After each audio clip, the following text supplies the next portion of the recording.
नमस्कार दोस्तों, मेरा नाम है अरुण सिंह और आप सफर कर रहे हैं फ्री एजुकेशन वर्ल्ड की दुनिया में। अपनी हिस्ट्री की सीरीज को आगे बढ़ाते हुए हम पहुंच गए हैं नेशनल मोमेंट पे। जो भारतीय नेशनल मोमेंट हुए, राष्ट्रवादी जो आंदोलन हुए, उस पर हम डिस्कस करेंगे हिस्ट्री की। ये मॉडर्न इंडियन हिस्ट्री की सीरीज़ है जिसमें मैं पिछले सारे लेक्चर ले चुका हूँ। नेशनल मोमेंट से पहले की जितनी कहानी है वो सारी मैं डिस्कस कर चुका हूँ। अब हम स्टार्ट करेंगे नेशनल मोमेंट से। तो नेशनल मोमेंट के बारे में जानने से पहले हम कंडीशन देख लेते हैं कि 18वीं और 19वीं शताब्दी में जो इंडिया था उसकी कंडीशन क्या थी, सिचुएशन क्या थी, स्थिति क्या थी यहाँ की। तो अगर हम कंडीशन की बात करें 18th एंड 19th सेंचुरी में, तो बहुत ज़्यादा भेदभाव था। ऑपरेशन एंड इनइक्वालिटी बहुत ज़्यादा। ऑपरेशन का मतलब दबाए जा रहे थे कुछ लोग, ऑप्रेस किए जा रहे थे बहुत सारे लोग उन तबकों के द्वारा जो पैसे में धनी थे या कास्ट में अपने आप को ऊपर समझते थे। ऐसे लोगों के द्वारा निम्न तबका दबाया जा रहा था। असमानताएं बहुत ज़्यादा थी क्योंकि उस समय आर्टिकल 17 नाम की तो कोई चीज़ थी नहीं। आर्टिकल 15, आर्टिकल 17 कुछ नहीं हुआ करता था। छुआछूत भेदभाव बहुत ज़्यादा फैला हुआ था। अगर 18 और 19th सेंचुरी की बात करें तो कुछ जो प्रीस्ट वर्ग था, जो ब्राह्मण वर्ग था, इनकी एक तरीके से मोनोपोली थी स्क्रिप्चुअल नॉलेज के मामले में, कि जो धार्मिक ग्रंथ हैं, जो नॉलेजेबल चीज़ें हैं, वो सिर्फ जो ब्राह्मण हुआ करते थे उन्हीं को आती थी, जिसके चलते दूसरे तबके के लोगों को दबाया जाता था कि तुम्हें ज्ञान नहीं है, तुम्हें नॉलेज नहीं है। और फीमेल इन्फेंटिसाइड था। इन्फेंटिसाइड मतलब जो बच्चियां जो पैदा होती थी उनको मार दिया जाता था। छोटी बच्चियों को पैदा होते ही मार दिया जाता था। चाइल्ड मैरिज बहुत ज़्यादा कॉमन थी। चाइल्ड मैरिज का कॉन्सेप्ट बहुत ज़्यादा था। और पॉलीगेमी थी। पॉलीगेमी मतलब एक से ज़्यादा विवाह करने की परंपरा थी उस समय। और ये सारी बातें जो यूरोपियन उस समय कलकत्ता में रहा करते थे, इन्होंने अपनी बुक्स में भी लिखी है। ये लोग लिखते विखते बहुत थे, डायरी वायरी लिखने का इनको शौक होता था और बुक्स वगैरह बहुत लिखते थे। तो बहुत सारे यूरोपियन ने ऐसा लिखा भी है कि वहाँ पे कंडीशन कैसी थी। जैसे कुलिनिज्म करके एक प्रथा थी, कुलीन प्रथा इन बंगाल। उसमें क्या होता था, old man took very young girls as a wife. छोटी छोटी बच्चियों से बुढ़े जो बुजुर्ग लोग होते थे वो विवाह कर लेते थे। ये कुलीन प्रथा के चलते होता था बंगाल में। और वो जो ओल्ड मैन था, जो बुढ़े थे, वो पहले बहुत जल्दी मर जाया करते थे। तो बहुत कम उम्र में जो लड़कियां थी वो विधवा हो जाती थी। और रीमैरिज का तो कोई कॉन्सेप्ट ही नहीं था। पूरी उम्र उनको एक विडो बन के रहना पड़ता था। सफ़ेद कपड़े पहनने पड़ते थे और बहुत सारे रेस्ट्रिक्शंस के साथ उन्हें रहना पड़ता था, जबकि उसमें उनकी कोई गलती नहीं होती थी। जहाँ तक ये तक देखने को मिलता है कि प्री टीन एज चिल्ड्रन बहुत सारे ऐसे थे जो कि टीन एज से मतलब पहले ही उनकी शादी हो गई और विडो हैं वो 10-12 साल में, 12-13 साल में वो विधवा हो गई। तब से जब तक वो मर नहीं जाएंगी तब तक उनको वाइट साड़ी पहनना पड़ेगा। इतने ज़्यादा रेस्ट्रिक्शंस थे और रीमैरिज का तो कोई ऑप्शन ही नहीं था उस टाइम पे। ये सब जो है हमें यूरोपियंस, जो बहुत सारे राइटर्स थे उस टाइम पे बंगाल में रहा करते थे, उनकी स्टोरीज में पढ़ने को मिलता है। और कुछ भागों में सती प्रथा जो है वो बहुत ज़्यादा प्रिवेलेंट थी।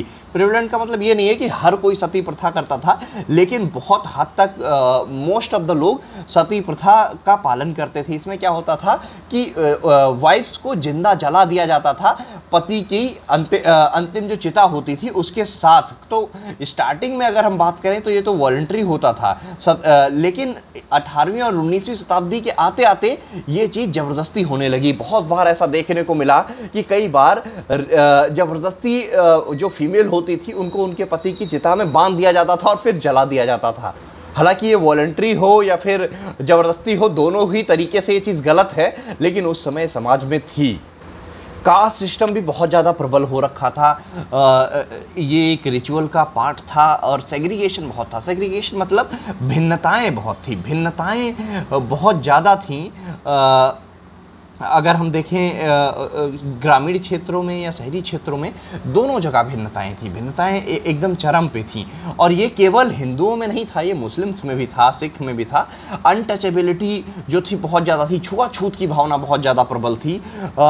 दलित को जो होते थे, लोअर कास्ट के लोग होते थे, उनको पास नहीं आने दिया जाता था। इवन उनकी परछाई भी गलत मानी जाती थी। इस तरीके से सिस्टम जो कई भागों में, कई ग्रुपों में लोग डिवाइडेड हुआ करते थे। कास्टिज्म केवल अगर देखें मुस्लिम और हिंदू और सिख सब में ही था, ये केवल हिंदूज में नहीं था।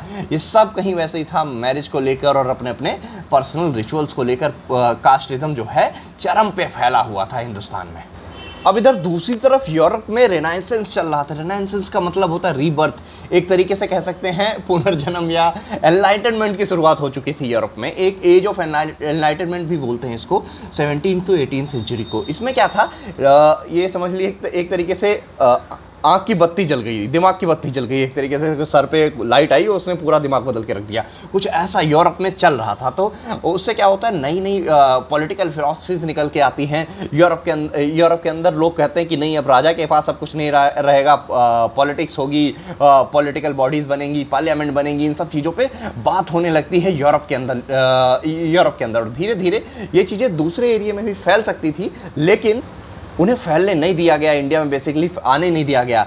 हालांकि ये जो उस समय जो मूवमेंट चल रहे थे, जो सोशो रिलीजियस मूवमेंट चल रहे थे, उनको भी ज़्यादा समर्थन नहीं मिला ब्रिटिशर्स के द्वारा या गवर्नमेंट के द्वारा, आप कह सकते हैं। ऐसा नहीं है, तभी मूवमेंट की स्टार्ट हुई। उससे पहले भी अगर हम मेडिवल एरा में पढ़ें, तब भी कई सारे रिफॉर्मेटिव मूवमेंट्स हुए हैं, जैसे भक्ति, सूफी। तो जो इस टाइम पे जितने सुधार के जो मूवमेंट चल रहे थे, उनको यूरोप के द्वारा बढ़ावा नहीं दिया गया। लेकिन एक तरीके से आप कह सकते हैं ब्रिटिश जो है 17th सेंचुरी में वो इन सब चीज़ों का लीडर बन चुका था, पूरे वर्ल्ड में लीडर बन चुका था, रिफॉर्म लाने वाला। सारे रिफॉर्म्स की जो शुरुआत है वो ब्रिटेन से हुई थी। पार्लियामेंट आ गया, मोनार्क हटा दिया गया और लिबरल सोसाइटी की स्थापना कर दी गई, एक तरीके से कह सकते हैं। लेकिन इंडिया में नहीं हुआ। चाहते तो इंडिया में भी कर सकते थे ऐसा, लेकिन ईस्ट इंडिया कंपनी ने अपने फायदे को देखते हुए इन सारे जो मोमेंट थे उनको एक तरीके से एक्सप्लॉइट कर दिया या सप्रेस करने की कोशिश करी, और इन मोमेंट की हवा भी नहीं लगने दी इंडिया में। इवन जवाहरलाल नेहरू साहब लिखते हैं ग्लिम्सेस ऑफ वर्ल्ड हिस्ट्री में, इनकी एक बुक है, उसमें लिखते हैं कि किसी भी कंट्री में जब कोई बाहर का आक्रांता आता है, बाहर से कोई अटैक करता है, कोई सी बॉडी अटैक करती है, तो वहाँ का जो रिलीजन होता है वो ऑर्थोडॉक्स हो जाता है। तो यहाँ पे भी हमें देखने को मिला कि जो हिंदुइज्म था या फिर जो मुस्लिम्स थे, ये और ज़्यादा रिजिड हो गए अपने धर्म को लेकर। इनको और ज़्यादा लगने लगा कि हमारे धर्म पे खतरा बढ़ रहा है, तो ये और ज़्यादा रिजिड होने लगे अपने धर्म को लेकर, अपने समुदाय को लेकर। और हिंदू और मुस्लिम दोनों धर्म के जो रिलीजियस गुरु थे, जो रूढ़िवादी थे, इनका साथ किसने दिया? अंग्रेजों ने, क्योंकि अंग्रेज तो चाहते ही नहीं थे सुधार हो, वो उन्हें पता चल गया है। और दूसरी बात, उन्हें डर भी था कि अगर हम ये जो रिलीजियस मैटर्स हैं इनमें इंटरफेयर करेंगे तो हमारे हाथ से मैटर निकल सकता है, कहीं ऐसा ना हो कि विद्रोह हो जाए। विद्रोह वो चाहते नहीं थे। तो इसके चलते उन्होंने क्या किया, जो रिलीजियस लीडर थे उनका साथ दिया, जो रूढ़िवादी लीडर्स थे बेसिकली दोनों धर्म में, हिंदू हो या मुस्लिम हो, उनका ज़्यादा से ज़्यादा साथ दिया। उनके समर्थन से ऑर्थोडॉक्स आइडियोलॉजी को ज़्यादा से ज़्यादा प्रमोट किया इन्होंने। लेकिन कहीं ना कहीं इंडिया में थोड़ा बहुत तो धीरे धीरे उनके विचार आने लगे थे। जो वेस्टर्न आइडियोलॉजी थी 19th सेंचुरी के अगर हम स्टार्टिंग में देखें, तो जो रिफॉर्मिस्ट मूवमेंट थे उनका इंट्रोडक्शन हो गया था, वो इंट्रोड्यूस हो चुके थे इंडिया के अंदर। कैसे? क्योंकि बहुत सारे ब्रिटिशर्स जो यहाँ रहते थे वो कोई आंदोलन तो नहीं कर रहे थे, लेकिन वो डिस्कस करने लगे थे आइडियाज़ को। आइडियाज़ किसके साथ डिस्कस करने लगे थे? यहाँ पे जो पढ़े लिखे लोग थे, जो राजा महाराजाओं के, जमींदारों के बच्चे थे जो पढ़े लिखे होते थे, उनसे डिस्कशन होने लगा था, क्योंकि फ्रेंच रिवॉल्यूशन चल रहा था साइड बाय साइड। तो और ब्रिटेन में खुद रिवॉल्यूशन आ चुका था 17 से लेकर 19th सेंचुरी के बीच में। तो जो 1801 के आते आते क्या हुआ, इंडिया में भी आइडियाज़ डिस्कस होने लगे थे, लेकिन इससे बहुत ज़्यादा मास अफेक्ट नहीं हुआ। बट जो सिविल सर्वेंट हैं या जो प्रोफेशनल्स हैं, उन पे इम्पैक्ट पड़ता है इस बात का लेकर। और इसी के चलते विलियम वेंटिक ने शुरुआत भी करी थी इस चीज़ को बदलने की, कि हाँ थोड़ा बहुत हम समाज सुधार की बात करते हैं। लेकिन उसका रिजल्ट क्या हुआ? 1857 हुआ। तब से तो ब्रिटिशर्स ने कसम खा ली कि आज के बाद हम किसी सुधार की बात ही नहीं करेंगे। क्योंकि क्या हुआ, सती बंद करी जा रही थी, रीमैरिज की बात करी जा रही थी। तो लोगों को लगा ये हमारे धर्म से खिलवाड़ कर रहे हैं, सती बंद कर सकते हैं, हमारे धर्म का अभिन्न अंग है ये, हम रीमैरिज कैसे करवा सकते हैं, ये तो बिल्कुल अनर्थ हो जाएगा। तो इसके चलते जो रिलीजियस लीडर थे, हालांकि और हाँ, आप मंगल पांडे की स्टोरी भी अगर देखेंगे तो जो मंगल पांडे थे वाला मूवमेंट भी चालू हुआ 1857 में। जो सैनिक विद्रोह था वहां पे भी रिलीजियस मुद्दा आया, क्योंकि बात उठी थी चर्बी लगी होती है कारतूस के अंदर, बुलेट के अंदर जो चर्बी लगी होती है, बुलेट के ऊपर जो चर्बी लगी होती है उसको मुंह से खोलना पड़ता है। और ये चर्बी किसकी बनी हुई है? ये या तो सुअर की बनी हुई है, पिग की, या तो फिर किसकी है? काऊ की। अब काऊ जो है वो हिंदू धर्म के लिए पवित्र है, और जो पिग है वो इस्लाम मानने वालों के लिए बहुत गलत होता है। तो इसके चलते विद्रोह पैदा होने लगा सेना में भी, और फाइनली 1857 का रिवॉल्ट हो जाता है। तब से अंग्रेजों ने कसम खा ली 1857 के बाद कि अब तो हम समाज सुधार की बात करेंगे ही नहीं। लेकिन बहुत सारे अंग्रेजी माध्यम में पढ़कर जो बंगाली थे, बंगाली जमींदार थे, उनके बच्चे थे, वो आए पढ़ लिख कर, उनको देखकर लगा, उनको पढ़ के लगा कि यार ये तो कुछ अलग ही चल रहा है, दुनिया में मैटर ही अलग चल रहा है, फ्रेंच रिवॉल्यूशन हो रहा है, मोनार्की हट रही है, पार्लियामेंट बन रही है, ये सब हम अपने रिलीजन में क्यों नहीं कर सकते? अगर ये सब क्रिश्चियनिटी में हो रहा है तो हिंदुइज्म में ये सारी चीज़ें क्यों नहीं हो सकती? उनके अंदर ये सारे आइडियाज आने लगे। तो इसके चलते जो ये लोग ऑर्थोडॉक्सी का विरोध करने लगे, जो रूढ़िवादिता है उसका विरोध करने लगे। कौन? जो पढ़ लिख गया, जो यूथ पढ़ लिख गया, उनके अंदर विरोधाभास पैदा होने लगा इस सब चीज़ों को लेकर। तो इन सारे विचारों को के चलते फिर यहाँ पे भी रिफॉर्म्स की शुरुआत हो जाती है। और यहाँ पे जो भारत में रिफॉर्म होते हैं वो बेसिकली दो तरीके के होते हैं। एक होते हैं रिफॉर्म मूवमेंट, एक होते हैं रिवाइवल मूवमेंट। अब इन दोनों में फ़र्क जानते हैं। जो रिफॉर्म मूवमेंट थे वो नई आइडियोलॉजी को पे बेस्ड थे कि जो प्रेजेंट में भी चल रहा है उसको बदलना है, उसका नवीनीकरण होना चाहिए, उसको बदला जाना चाहिए। लेकिन जो रिवाइवल मूवमेंट थे, इनका क्या कहना था, जो पुरानी विचारधाराएं हैं, जैसे वैदिक काल की विचारधाराएं हैं, उनको फिर से रिवाइव करके लाना है। जैसे आर्य समाज पूरा इसी पे बेस्ड था कि वेद की जो विचारधाराएं हैं, जो वेद के आइडियाज़ हैं, उनको फिर से इंप्लीमेंट करना चाहिए। अभी जो चल रहा है वो सब बेकार चल रहा है। देवबंद मूवमेंट जैसे था, वो जो 100 साल पहले या 1000 साल पहले इस्लाम था, उसकी बातें कर रहा था कि हाँ, जो पुरानी फिर से वही सारी आइडियोलॉजी को लाना चाहिए। इस्लामिक मूवमेंट था देवबंद मूवमेंट, और आर्य समाज मूवमेंट जो था हिंदू मूवमेंट था। जबकि अगर रिफॉर्मिस्ट मूवमेंट की बात करें, जिन्होंने रिफॉर्म लाने की कोशिश करी कि अभी जो चल रहा है वो सही नहीं चल रहा है, लेकिन हमें इसको बदलकर कुछ नया करना होगा, इसी में बदलाव लाने की जरूरत है। ऐसा करने वाले मूवमेंट में सबसे ऊपर था ब्रह्म समाज, प्रार्थना समाज, अलीगढ़ मूवमेंट। ये सारे जो थे ये मूवमेंट थे। तो रिफॉर्मिस्ट एंड रिवाइवलिस्ट क्लियर हो गया होगा। रिफॉर्मिस्ट वो हैं जो प्रेजेंट समाज में बदलाव की बात कर रहे हैं, रिवाइवलिस्ट वो हैं जो प्रेजेंट समाज में बदलाव की बात कैसे कर रहे हैं, पुराने समाज को फिर से इंप्लीमेंट करके। अगर हम रिफॉर्मिस्ट मूवमेंट की बात करें तो ये भी रिफॉर्मिस्ट जो हैं, ये भी दो पार्ट में हम इनको डिवाइड कर सकते हैं। पहले होंगे आप जो कि वेस्टर्न एनलाइटनमेंट से बहुत ज़्यादा प्रभावित हैं और पूरी वेस्टर्न आइडियोलॉजी को इम्प्लीमेंट करना चाहते हैं हिंदुस्तान के अंदर, जिसमें यंग बंगाल और डेरोजियो मूवमेंट आते हैं। दूसरा है जो कि इंस्पायर्ड तो ज़रूर है वेस्टर्न से, लेकिन वो इंडियन कल्चर को साथ रख के लेके चलना चाहते हैं, भारतीय समाज के साथ चलना चाहते हैं, भारतीय जो कल्चर है, जो ट्रेडिशन है, उसको फॉलो करना चाहते हैं। तो इसमें कौन शामिल था? ब्रह्म समाज। तो ये सारे मूवमेंट से पहले हम जान लेते हैं एक महान व्यक्ति के बारे में, जिनका नाम था राजा राम मोहन रॉय। राजा राम मोहन रॉय जो है, ये राजा तो नहीं थे, लेकिन इनको राजा की उपाधि मिली हुई थी। राजा की उपाधि किसने दी थी?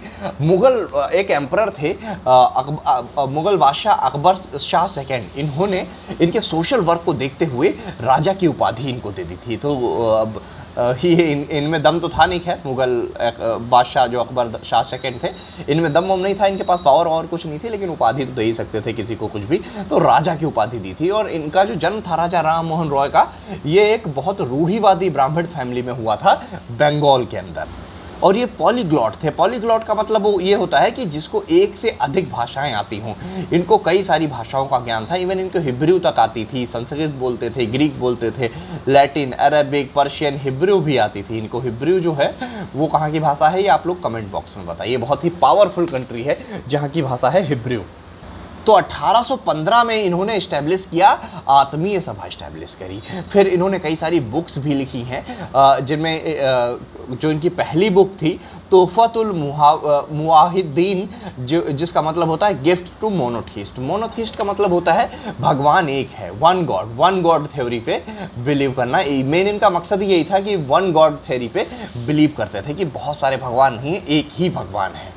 तो इनकी पहली पुस्तक है, नाम याद रखिए, कभी कभी पूछ लिया जाता है, इसका नाम थोड़ा पर्शियन नेम है, तोहफतुल मुवाहिदीन। हो सकता है कंफ्यूज करते हैं आपको ये किसने लिखी है, तो आगे किसी पर्शियन राइटर का नाम दे दें तो आप कंफ्यूज हो जाए। राजा राम मोहन रॉय की पहली बुक है। और सबसे बड़ा इनका जो काम था वो सती प्रथा को लेकर था। ये सती प्रथा के अगेंस्ट सबसे बड़े एक्टिविस्ट थे, जो कि सती को लेकर प्रोटेस्ट करते रहते थे। कई जगहों पर इन्होंने एंटी सती स्ट्रगल भी किया। 1817 में इन्होंने सपोर्ट डेविड हरे के सपोर्ट से डेविड हरे का सपोर्ट करके एक कॉलेज की स्थापना करवाई थी जिसको हिंदू कॉलेज के नाम से जाना गया। ये कॉलेज आज भी एग्जिस्ट करता है, बहुत ही फेमस कॉलेज था कलकत्ता का, उस टाइम पे बहुत ज़्यादा फेमस कॉलेज था कलकत्ता के अंदर। 1818 के आते आते इन्होंने क्या किया, एक एंटी सती स्ट्रगल शुरू कर दिया पूरे देश में। इन्होंने मूवमेंट भी बनाया था, उसमें कई सारे लोग भी रखे थे, कई सारे लड़के रखे थे। सपोज हर एक गाँव में 2-4 लड़के रख रखे थे इन्होंने, और जो वहाँ पे फ्यूनरल होता था शमशान घाट, वहाँ पे जाके वो लोग खड़े होकर देखते थे कि किसी को ज़बरदस्ती तो नहीं जलाया जा रहा है, जिससे अगर कोई ऐसा करे तो तुरंत इनको इन्फॉर्म करता था वो लड़का, फिर उसके अगेंस्ट एक्शन लेने का काम, सरकार में शिकायत करने का काम, पुलिस कंप्लेंट करने का काम कौन करते थे, राजा राम मोहन रॉय करते थे। और इन्होंने उसके सबूत भी रखे, ऐसा नहीं है कि ऐसे ही हवाबाजी कर दी, कुछ भी बोल दिया। इन्होंने उसके सबूत भी रखे, प्रूफ भी रखे कि किसी भी धार्मिक टेक्स्ट में ऐसा नहीं लिखा हुआ है कि विडो को जिंदा जला दिया जाएगा। Cited religious text to prove that no religion sanction widow being burned alive. किसी भी महिला को जिंदा जला दिया जाएगा, ऐसा किसी भी धार्मिक ग्रंथ में नहीं लिखा हुआ है। और इन्होंने ये भी बोला कि मानवता से बड़ा कोई धर्म नहीं होता, सबसे ऊपर मानवता होती है, उसका हमें ख्याल रखना होगा। कई सारे क्रिमेशन ग्राउंड जो होते हैं वहाँ ये खुद जाते थे और गांव में, जैसा मैंने बताया, ग्रुप्स को बनाया कि लड़कों के ग्रुप बनाए कि जाके ध्यान रखो कि सती प्रथा के चलते किसी को जलाया तो नहीं जा रहा है। इन्होंने कई सारी पिटीशंस डाली गवर्नमेंट को सती बैन करने के लिए। इन्हीं के प्रयास से 1829 में जो विलियम बेंटिक गवर्नर जनरल थे, उन्होंने क्या सती को क्रिमिनलाइज एक्ट कर दिया। कि हालांकि राम मोहन रॉय ने के एफर्ट से ही ये सब कुछ हुआ कि गवर्नमेंट जो थी, ब्रिटिश इंडियन गवर्नमेंट, उसने सती प्रथा को क्रिमिनलाइज कर दिया। अब सती करना एक क्राइम हो गया था। ये किसके द्वारा किया गया? विलियम बेंटिक के द्वारा किया गया। उस समय गवर्नर जनरल विलियम बेंटिक हुआ करते थे। 1820 में इन्होंने क्या किया, परसेप्ट्स ऑफ जीसस नाम की एक बुक पब्लिश करी। आप देख पा रहे हैं, ये केवल हिंदुइज्म पे रिसर्च नहीं करते थे, हर एक रिलीजन पे रिसर्च करके उसको एनालाइज करते थे, फिर उसके बारे में अपने विचार रखते थे। हर एक मेजर रिलीजियस टेक्स्ट के बारे में इनके विचार आपको मिल जाएंगे। हालांकि और तो और वेद जो थे उसको बंगाली में ट्रांसलेट किया था इन्होंने। वेदास को बंगाली में ट्रांसलेट करने का काम इनके द्वारा किया गया था। 1821 के आते आते इन्होंने एक न्यूज़पेपर की शुरुआत करी जिसका नाम था बंगाल कौमुदी। बंगाल कौमुदी जो है, इसका नाम था मून ऑफ इंटेलिजेंस, ठीक है। ये संवाद कौमुदी, जो कि एक बंगाली वीकली न्यूज़पेपर था।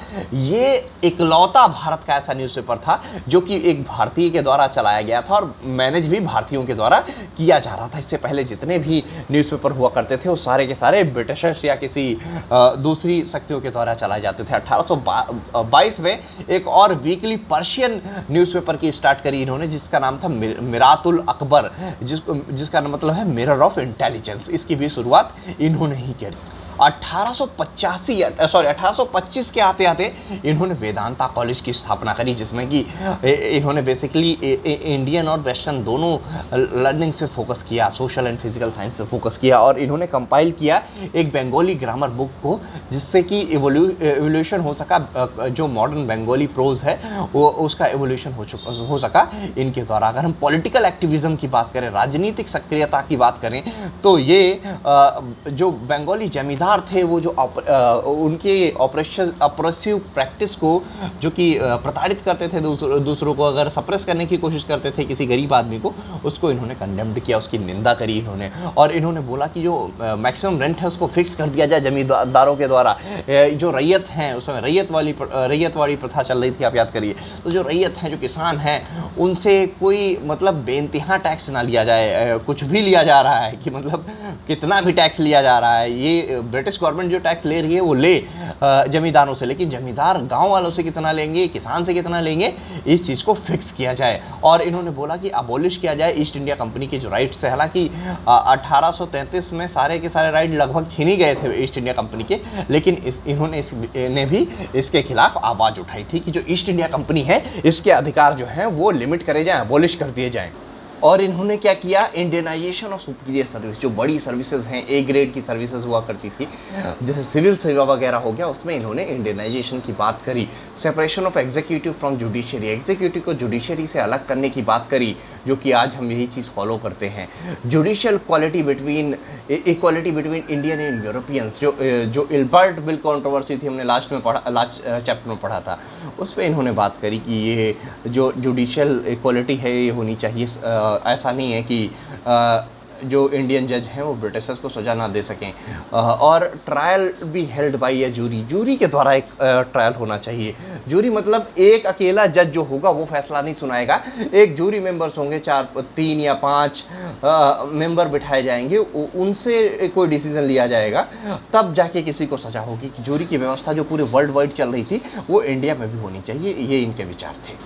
और अगर हम इनके इंटरनेशनल स्टैंड की बात करें तो इन्होंने क्या किया, ये इंटरनेशनली भी बहुत ज़्यादा एक्टिव रहते थे। जो ग्लोबल कोऑपरेशन की बात करते थे, बोलते थे ब्रदरहुड की भावना होनी चाहिए, भाईचारे की भावना जो है पूरे वर्ल्ड में होनी चाहिए, और ये लिबर्टी, इक्वालिटी, जस्टिस की बात करते थे, जो कि कहाँ से निकल के आया, फ्रेंच रिवॉल्यूशन से निकल कर आया। और साथ ही साथ ये सपोर्ट करते थे नेपल्स का। नेपल्स एक रिवॉल्यूशन था, इटली में चल रहा था, और डीकोलोनाइजेशन ऑफ स्पेनिश अमेरिका की बात करते थे। अमेरिका के अंदर जो नॉट अमेरिकन कॉन्टिनेंट, अमेरिका के अंदर जो यूएसए के अंदर, इसलिए अगर हम बात करें जो अभी यूएसए है, जो स्पेन ने जो कॉलोनीज बना रखी थी उसका ये विरोध करते थे, बोलते थे अब डीकोलोनाइजेशन इसका हो जाना चाहिए, जो कि पूरे वर्ल्ड में अभी कॉलोनाइजेशन जो है डीकोलोनाइजेशन में कन्वर्ट होने लगा। और साथ ही साथ ये आयरिश कॉज को भी सपोर्ट करते थे। जो आयरिश पीपल थे उनको उनके ऊपर कब्जा कर रखा था इंग्लिश पीपल ने। जो इंग्लैंड के जो जमींदार थे, इन्होंने पूरे आयरलैंड में ज़मीनें ले रखी थी और उनका ध्यान देते नहीं थे, सिर्फ कर वसूल करने चले जाते थे, टैक्स लेने चले जाते थे। तो आयरिश लोग जो थे वो विरोध करते थे इस बात को लेकर कि ये अंग्रेज हम पे आके कब्जा क्यों कर रहे हैं। तो उस आयरिश कॉज का समर्थन जो था राजा राम मोहन रॉय के द्वारा किया गया था। तो अब हम आते हैं ब्रह्मो समाज पे। ब्रह्म समाज की जो स्थापना है वो 1828 में हुई थी। दरअसल में इसका नाम जो था वो ब्रह्मो समाज नहीं, ब्रह्मो सभा रखा गया था जब इसकी स्थापना करी गई थी। तो जो ब्रह्म समाज था, इसकी जो आइडियोलॉजी थी वो सोसाइटी ऑफ गॉड, इसका मतलब एक तरीके से था सोसाइटी ऑफ गॉड। और इनका जो एम था the worship and adoration of the eternal unsearchable immutable being who is the author and preserver of the universe. एक ही भगवान में मानने की बात करते थे। मोनोथिज्म पे इनका पूरा जो फोकस रहता था, और इनका कहना था प्रेयर करो, मेडिटेट करो और उपनिषद पढ़ो, पुराण पढ़ो, बस इसी से आपका काम चल जाएगा, आपको इधर उधर भागने की आवश्यकता नहीं है। इनका और ये मोनोथिज्म को बहुत ज़्यादा मोनोथिज्म को प्रमोट करते थे कि भगवान एक है, इधर उधर आपको भागने की आवश्यकता बिल्कुल भी नहीं। और इनके जो ऑफिस हुआ करते थे, ब्रह्मो समाज की जो बिल्डिंग्स हुआ करती थी, उसमें बहुत स्ट्रिक्ट प्रोहिबिशन था, किसी भी स्टैचू या स्कल्पचर, कार्विंग, पेंटिंग कुछ नहीं मिलेगी। ये मूर्ति पूजा जो है, मूर्ति पूजा के इमेज वर्शिप के बिल्कुल अगेंस्ट थे। और इनका जो एजेंडा था वो प्यूरिफाई हिंदुइज्म। इनका कहना था कि हम किसी नए धर्म की स्थापना नहीं कर रहे हैं, हम बस जो हिंदुइज्म में जो एविल्स हैं, जो बुराइयां हैं, उनको फिल्टर करने का काम कर रहे हैं। Only try to filter out the evil practices that had clipped into Hinduism. ये हिंदुइज्म के शुद्धिकरण पे इनका फोकस था, प्यूरिफाई करना, एक तरीके से हिंदुइज्म को प्यूरिफाई करना चाहते थे। और इनके दो ही पिलर थे, वेद और उपनिषद। इसी के बेस पे ये हिंदुइज्म को प्यूरिफाई करना चाहते थे। ये एग्जांपल्स देते थे, जैसे सती प्रथा है, सती प्रथा कहीं भी किसी भी वेद में जिसका जिक्र नहीं किया गया, किसी भी उपनिषद में इसका जिक्र नहीं किया गया, फिर भी सती प्रथा चल रही है, तो इसको नहीं होना चाहिए, ये जमाने में एग्जिस्ट नहीं करनी चाहिए। किसी को भी जिंदा जलाने का अधिकार किसी भी व्यक्ति के पास नहीं है, ऐसा किसी भी ग्रंथ में नहीं लिखा है कि आप किसी को जीवित जला दो। तो इसलिए सती प्रथा जैसी कई अन्य कुरीतियों का विरोध करते थे। इसके चलते ही इन्होंने ब्रह्म समाज की 1828 ईस्वी में स्थापना करी। अगर हम देखें कौन कौन सी रिलीजियस प्रैक्टिसेस थी जिसको ब्रह्म समाज ने बिल्कुल डिनाउंस कर दिया, मतलब जिसको बिल्कुल ही नकार दिया, वो पॉलीथिज्म था। एक से अधिक भगवान को मानना, आइडल वर्शिप करना, या फेथ इन डिवाइन अवतार में भरोसा करना, इसको एक तरीके से बिल्कुल डिनाउंस कर दिया गया ब्रह्म समाज के द्वारा। और scripture being considered ultimate authority instead of human reason and conscience. Human को, मानवता को नीचे रखकर स्क्रिप्चर को ज़्यादा मानना, ज़्यादा बढ़ावा देना, इन सब चीज़ों को ब्रह्म समाज ने नकार दिया। और इनका कहना था जो जो जो कुछ माने उसका खुद का बिलीफ है, लेकिन कुछ गलत चीज़ें अगर कोई मान रहा है तो वो गलत है, उसमें चेंज होना चाहिए। रिफॉर्म की बात करने लगे। सोशल प्रैक्टिस अगर जो चल रही थी जिनको इन्होंने क्रिटिसाइज़ किया, उसकी अगर हम बात करें तो सबसे ऊपर आता है कास्ट सिस्टम। कास्ट सिस्टम को इन्होंने क्रिटिसाइज़ किया। पॉलीगेमी, एक से अधिक जो विवाह करते थे उसको क्रिटिसाइज़ करने का काम किया गया। चाइल्ड मैरिज, जो पुजारी हुआ करते थे, प्रताड़ित करते थे, उसको क्रिटिसाइज़ किया। आइडल वर्शिप, पॉलीथीज्म, एक से ज़्यादा भगवान को मानना, अवतार वर्शिप, सती सिस्टम, सैक्रिफाइस, जो सैक्रिफाइस का मतलब है यहाँ पे बलिदान, जो बलि चढ़ाना होता था, जिसमें कहीं कहीं देखने को मिलता है मनुष्य की बलि तक चढ़ा दी जाती थी, उसका भी इन्होंने विरोध किया। और काला पानी जो है, काला पानी पार, dogma against global going abroad, एक डिलेमा था इंडिया के अंदर, हिंदुइज्म के अंदर स्पेशली, कि जो काला पानी की सज़ा होती थी ये अंडमान निकोबार में भेजा जाता था, समुद्र पार करके जाना पड़ता था। तो हिंदुइज्म में एक डिलेमा था इंडिया में उस टाइम पे कि जो समुद्र पार करके जाएगा, जो ओशियन को पार करेगा, उसका जो है रिलीजन जो है वो नष्ट हो जाएगा, धर्म उसका जो है वो इरिलीजियस हो जाएगा, उसका धर्म नष्ट हो जाएगा अगर वो समुद्र पार करेगा। तो इन्होंने बोला ये क्या है, अगर आप अब्रोड नहीं जाएंगे, पढ़ेंगे नहीं, सीखेंगे नहीं, दूसरी कंट्री के बारे में जानेंगे नहीं, तो रिफॉर्म कैसे करेंगे। तो इसके भी अगेंस्ट इन्होंने आवाज़ उठाई। इन्होंने ह्यूमन डिग्निटी की बात करी, मानवता की बात करी, मॉरलिटी की बात करी, स्पिरिचुअलिटी बेस्ड ऑन उपनिषद के बेस पे स्पिरिचुअलिटी की बात करी, महिलाओं के अधिकार की बात करी, अपलिफ्ट विडो की जो कंडीशन है उनको अपलिफ्ट करने की बात करी, और विडो रीमैरिज की बात करी। आप ये सोचिए 1820 में कोई बंदा, 1820 में कोई के दशक में कोई इंसान ऐसी बातें कर रहा है, जो कि उस टाइम पे बहुत ही कुछ लोग होते होंगे जो ऐसे आइडियाज़ रखते होंगे, वरना बहुत सारे लोग इस बारे में जानते तक नहीं होंगे कि, और उनको सोच तक नहीं पाते होंगे कि विडो रीमैरिज वगैरह जैसी बातें भी की जा सकती है समाज में। तो इन सारे आइडियाज़ को इन्होंने समाज के सामने रखा। लेकिन 1833 में होता क्या है, इनकी डेथ हो जाती है। क्यों डेथ हो जाती है? ये जो राजा थे, बादशाह अकबर शाह सेकंड, अकबर शाह सेकंड जो थे, इन्होंने इनको भेजा था लंदन, बोला था जाओ वहाँ के राजा से बात करो और बोलो हमारी पेंशन वेंशन बढ़ाए, हमें यहाँ पे इतने पेंशन में काम नहीं चल रहा है। तो वहाँ पे इनकी मौत हो जाती है फाइनली 1833 में। तो जब राजा राम मोहन रॉय की डेथ हो जाती है तो उस समय थोड़ा सा जो ब्रह्म समाज है वो बिखर जाता है। लेकिन 1842 के आते आते देवेंद्रनाथ टैगोर, ये कौन है, रविन्द्रनाथ टैगोर जो थे उनके पिताजी थे, इन्होंने इसकी कमान संभाली 1842 में। ये बंगाल में एक रिफॉर्मिस्ट थे और सोशल वर्कर थे। तत्वबोधिनी सभा 1839 में इन्होंने फाउंड करी थी, वो चलाते थे। और तत्वबोधिनी पत्रिका भी आती थी जो कि जिसमें हिस्ट्री वगैरह पढ़ाते। तो इन्होंने फाइनली क्या किया, मर्ज कर दिया इसको ब्रह्म समाज के ऊपर के साथ। और साथ में किसको ले लिया, डेरोजियन थिंकर थे अश्विनी कुमार दत्त, ईश्वर चंद्र विद्यासागर, इन सब ने मिलकर ज्वाइन कर लिया ब्रह्म समाज को। तो इन्होंने थोड़ी चीज़ें इसमें और जोड़ी। और क्या जोड़ी? पहला क्या जोड़ा इन्होंने, विद इन हिंदुइज्म ब्रह्म समाज was a reformist movement. Hinduism के अंदर ही रिफॉर्म करने की बात है, जो कि पहले से चली आ रही थी, लेकिन आउटसाइड भी ये थोड़ा आए।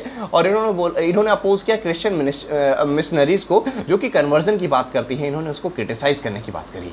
फिर 1858 तक आते आते केशव चंद्र सेन की एंट्री होती है ब्रह्म समाज में। ये बहुत ही इन्फ्लुएंशियल व्यक्ति थे और इन्होंने ब्रह्म समाज को बहुत दूर तक फैला दिया। इन्होंने इस मूवमेंट को बंगाल से निकलकर यूपी, पंजाब, बॉम्बे, मद्रास तक फैला दिया। केशव चंद्र इतना ज़्यादा इन्फ्लुएंशियल थे कि इन्होंने और भी सारी चीज़ें इसमें जोड़ दी, नए नए आइडियाज जोड़ दिए, जैसे कि ये सपोर्ट करते थे इंटरकास्ट मैरिजेस वगैरह को। और इनकी बातें जो थी बहुत ज़्यादा दूर तक फैल गई। लेकिन इनके बीच में देवेंद्रनाथ टैगोर जी के और इनके बीच में बहुत सारे कॉन्फ्लिक्ट भी आ गए थे। और उन कॉन्फ्लिक्ट के चलते 1865 में इनको, जो इनका पद था आचार्य के पद से हटा दिया गया। किसके? ब्रह्म समाज के आचार्य के पद से इनको हटा दिया गया। क्यों हटा दिया गया? क्योंकि इसके हटाने का मेन रीज़न ये था कि इनके और जो उससे क्या बोलते हैं देवेंद्रनाथ टैगोर जी थे, इनके बीच बहुत सारे कॉन्फ्लिक्ट आ गए थे। क्योंकि बातें तो बड़ी बड़ी करते थे, हालांकि बहुत इन्फ्लुएंशियल थे, इन्होंने बहुत ज़्यादा दूर तक फैलाया भी, पूरे ऑल ओवर इंडिया में इसको फैलाने की कोशिश करी। लेकिन इनकी कुछ चीज़ें थी वो गलत थी, जैसे कि क्रिश्चियन मिशनरीज को सपोर्ट करते थे, बोलते थे जो क्रिश्चियन मिशनरीज हैं हमें इनसे कुछ सीखना चाहिए। जबकि ब्रह्म समाज जो था, देवेंद्रनाथ टैगोर जो थे, इनको अपोज करते थे। तो इसके चलते इनके बीच में कॉन्फ्लिक्ट पैदा हुआ और साथ ही साथ इन्होंने क्या किया कि उसे क्या बोलते हैं, अपनी 13 साल की जो बच्ची थी उसकी शादी कर दी थी। ये बड़े ही अजीब किस्म के व्यक्ति थे, एक तरफ कुछ और बोलते थे, दूसरी तरफ कुछ और करते थे। तो 1866 में क्या होता है, ब्रह्म समाज स्प्लिट हो जाता है और इनको पद से हटा दिया जाता है। तो जो देवेंद्रनाथ टैगोर थे फिर से बन जाते हैं उसके ब्रह्म समाज के अध्यक्ष, और इनका जो ब्रह्म समाज था वो आदि ब्रह्म समाज के नाम से जाना गया। 1866 में केशव चंद्र जो सेन थे, इन्होंने एक और ब्रह्म समाज बना दिया जिसको ब्रह्म समाज ऑफ इंडिया के नाम से जाना गया। जो आदि ब्रह्म समाज है पुराना वाला है, 1866 में दूसरा जो बनाया केशव चंद्र सेन ने। क्यों बनाया? क्योंकि इनको निकाल दिया गया पुराने वाले ब्रह्म समाज से। अब जो इनका ब्रह्म समाज है ये भी डिवाइड हो गया दो पार्ट में। क्यों डिवाइड हो गया? क्योंकि इन्होंने क्या किया, 13 साल की अपनी बेटी थी उसका रिश्ता तय कर दिया। एक राजा था कूच बिहार का, उससे रिश्ता कर दिया और शादी कर दी 1878 में। लोगों ने बोला खुद तो तुम चाइल्ड मैरिज के अगेंस्ट हो, लेकिन खुद शादी कर रहे हो अपनी बेटी की एक छोटे से राजा से। अब इनका कहना था राजा का रिश्ता आ गया तो मना नहीं कर पाया। राजा की एज 14 ईयर थी, इनकी बेटी की एज 13 ईयर थी। इन्होंने अपनी बेटी की शादी वहां पे कर दी। तो इसके चलते कुछ इनके फॉलोअर्स थे वो इनसे अलग हो गए। उन्होंने क्या किया, साधारण ब्रह्म समाज की स्थापना करी। अब ब्रह्म समाज आप देख रहे हैं दो पार्टों में और डिवाइड हो गया। साधारण ब्रह्म समाज एक अलग से ब्रह्म समाज बना जो कि इनके आइडिया से थोड़ा सा अलग हुआ। तो जो ये साधारण ब्रह्म समाज था ये किस पे बेस्ड था? ये आनंद मोहन बोस जो है और सचिदानंद देव, उमेश चंद्र दत्ता, ये इन लोगों ने क्या किया, जो उसे क्या बोलते हैं साधारण ब्रह्म समाज है इसकी स्थापना कर दी। पंजाब में भी इसका इन्फ्लुएंस था जिसके चलते दयाल सिंह कॉलेज की स्थापना हुई 1910 में। ये अब भी कॉलेज एग्जिस्ट करता है। ओवरऑल हम अगर देखें तो ब्रह्म समाज का जो मेन उद्देश्य था वो यही था, पर्दा प्रथा है या सती प्रथा को ख़त्म करना, पॉलीगैमी को बंद करना, चाइल्ड मैरिज को बंद करना और विडो रीमैरिज को बढ़ावा देना, मॉडर्न एजुकेशन फैसिलिटीज़ पे ध्यान देना। तो ये था पूरा ब्रह्म समाज के बारे में। याद रखिएगा पहले 1828 में किसने स्थापना करी? 1828 में आए हमारे राजा राम मोहन रॉय साहब। 1833 में कौन आया? इनकी हो जाती है जब डेथ, तब किसके टेक ओवर चला गया है? देवेंद्रनाथ टैगोर के। फिर उसके बाद कौन आया? केशव चंद्र सेन। फिर केशव चंद्र सेन ने अपना अलग, जो इनको हटा दिया गया तो इन्होंने अपना एक अलग ब्रह्म समाज ऑफ इंडिया बनाया और पुराना वाला क्या हो गया? आदि ब्रह्म समाज। अब जो इन्होंने समाज बनाया केशव चंद्र सेन ने, वो भी दो पार्ट में डिवाइड हो गया। एक तो केशव चंद्र सेन का और दूसरा साधारण ब्रह्म समाज। क्यों हो गया? क्योंकि इन्होंने अपनी 13 साल की बेटी की शादी कूच बिहार के राजा से कर दी थी। तो ये था ब्रह्म समाज। अब आता है प्रार्थना समाज। प्रार्थना समाज भी ब्रह्म समाज जैसा ही था। 1849 में परमहंस सभा की स्थापना होती है, सीक्रेट सोसाइटी बनती है, लिबरल आइडियाज पे बेस्ड पहली महाराष्ट्र के अंदर कुछ बनाया गया था जो कि कास्ट को चैलेंज कर रहा था, कास्ट सिस्टम को चैलेंज कर रहा था। ये ब्रह्म समाज के आइडिया से ही बनता है, जो कि 1867 में केशव चंद्र सेन जो थे उन्होंने हेल्प करी आत्माराम पांडुरंग की, जिन्होंने प्रार्थना समाज की एक तरीके से सेटअप कर दिया। कहाँ पे? बॉम्बे के अंदर। और इसमें जो सबसे प्रोमिनेंट लीडर थे वो महादेव गोविंद रनाडे थे, one of the Congress founding member भी आगे चल के बनेंगे। और इनका भी मेन मोनोथिज्म पे फोकस था कि जो बहुत सारे भगवान को मानना है उसके अगेंस्ट थे। और इनके 4 मेन जो पॉइंट हैं अगर हम उन पे नजर डालें तो कास्ट सिस्टम को अबोलिश करना, वुमेन एजुकेशन को बढ़ावा देना, विडो रीमैरिज करना और एज जो है मैरिज की एज को बढ़ाना मेन और वुमेन के लिए। इनका कहना था कि एक एज को फिक्स कर दिया जाए, जैसे 18 साल फिक्स करी गई, फिर अभी 21 साल दोनों की बात करी जा रही है, मेल और फीमेल की। तो इनका भी कहना यही था कि एज फिक्स कर दी जाए मैरिज की, क्योंकि कोई एज फिक्स नहीं थी तो कभी भी लोग अपने अपने बच्चों की शादी कर दिया करते थे। तो इस पे भी इन्होंने फोकस किया। और विडो रीमैरिज एक मूवमेंट भी चलाया इन्होंने। ढोंडो, केशव कार्वे और रनाडे जो थे, इन्होंने विडो रीमैरिज मूवमेंट फाउंड किया। ये महाराष्ट्र का पहला ऐसा विडो रीमैरिज मूवमेंट था जिसने विडो की रीमैरिज के लिए बात करी। अगले लेक्चर में हम यंग इंडिया मूवमेंट वगैरह के बारे में बात करेंगे। ये लेक्चर यहीं से समाप्त होता है। आई होप आप लोगों को बहुत कुछ इसमें जानने को मिला हो, बहुत इन्फॉर्मेटिव लगा हो। और इसी तरीके के वीडियोस देखने के लिए मेरे चैनल को सब्सक्राइब कीजिए। नेशनल मूवमेंट के 3-4 पार्ट आएंगे। अगले पार्ट में हम देखेंगे यंग इंडिया मूवमेंट और आगे के जो मूवमेंट वगैरह हुए उनके डेरोजियो वगैरह के बारे में।